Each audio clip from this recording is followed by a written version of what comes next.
Inilah Sampan, Santapan Pembangkit Harapan. Bersama saya Pater Domi Kevi SVD dari pedalaman Borneo. Hari Selasa, Pekan Biasa ke-18 tanggal 4 Agustus tahun 2020. Allah akan memulihkanmu. Bertobatlah. Bapak, Ibu, Saudara-saudari yang terkasih, dimanapun Anda berada. Setiap rasa sakit yang kita alami pasti menimbulkan sebuah pertanyaan dalam hati. Saya salah apa? Perlu juga pertanyaan seperti ini, karena rasa sakit yang kita alami juga berbicara tentang sesuatu yang patut kita perbaiki dalam hidup. Penyakit dan penderitaan bisa jadi menjadi alat di tangan Tuhan untuk membentuk kembali kehidupan kita.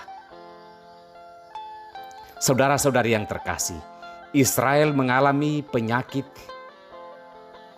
yang oleh Allah tidak akan tersembuhkan. Tidak ada yang peduli pada mereka. Menurut nubuat Yeremia, mereka mengalami hal demikian karena dosa mereka terlalu banyak dan termasuk dosa berat. Allah melalui penyakit itu mau menyatakan kepada mereka bahwa itulah akibat yang harus mereka tanggung dari dosa-dosa mereka. Namun Allah tidak tinggal diam dan menghakimi bangsa ini. Ia memberi penyakit, tetapi Ia berjanji akan memulihkan mereka jika mereka sadar dan bertobat akan dosa mereka.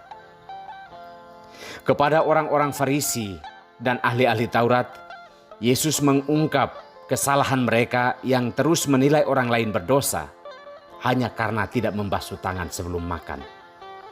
Bagi Yesus, hal ini sudah terlalu berlebihan. Dosa yang sesungguhnya menurut Yesus adalah hati yang jahat, yang terus melahirkan perbuatan-perbuatan dan pikiran-pikiran yang jahat dalam hidup.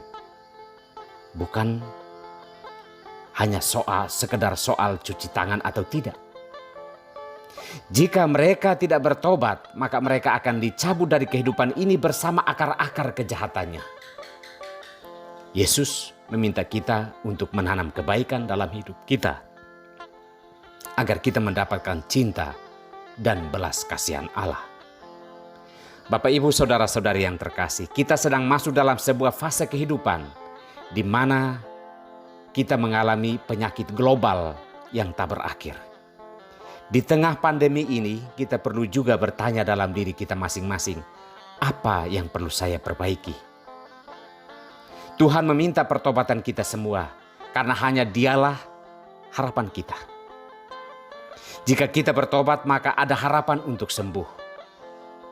Ini bukan saatnya kita saling menghakimi, saling menggonggong dan saling mengasingkan. Inilah saatnya kita bertobat dan saling peduli. Ketika dalam suatu kurun waktu, egoisme begitu menguasai kita. Saatnya kini untuk bertobat. Kita masa bodoh terhadap sesama manusia. Kita masa bodoh terhadap alam ciptaan dan terhadap Allah sendiri.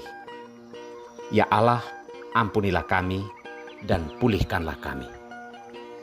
Tuhan memberkati kita semua.